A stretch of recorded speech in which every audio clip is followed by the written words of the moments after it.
My first dribbling practice game is go score. Make sure every child has a ball, place a portable goal someplace else, and tell them all to go score.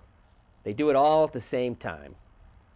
Once they get all the balls in the net, pick up the goal and move it someplace else, and have them do it again. The next group of dribbling games introduces changes of direction. The first of these is driving school. To play driving school, make sure every player has a ball, and tell them you are the driving instructor.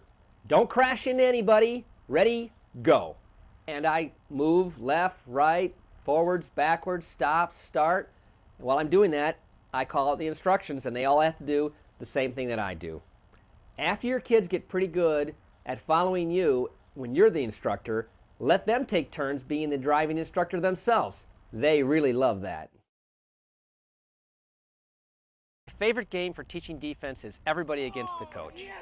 To play this game, I put all the balls and all the kids at the far end of the field, and I defend the goal on my end of the field. I call out, "No one can score on the coach. I'm invincible." I don't stand right in my goal. I stand out in front of my goal, and I have them all attack my goal and try to score at once.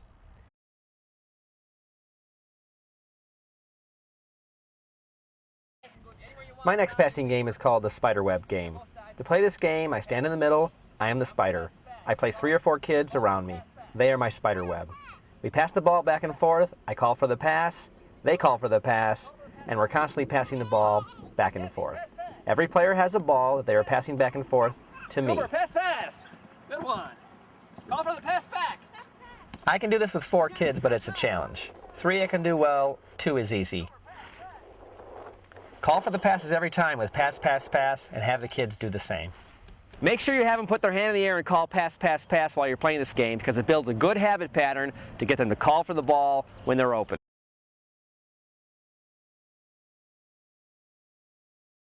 Another great ball control game I teach is Hickory Dickory Dock.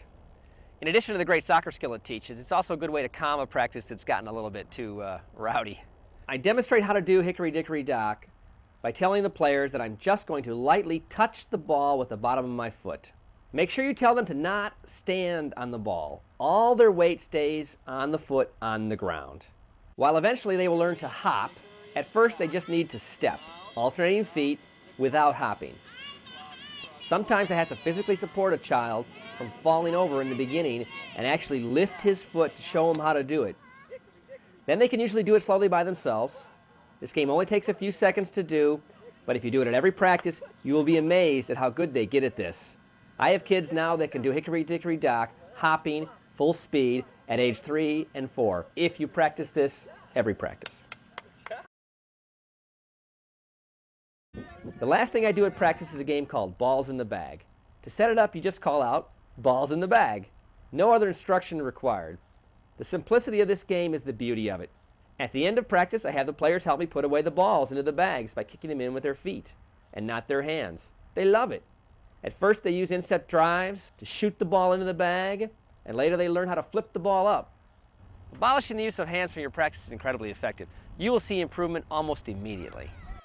Do it on your very first practice and stick with it. Soccer is played with the feet.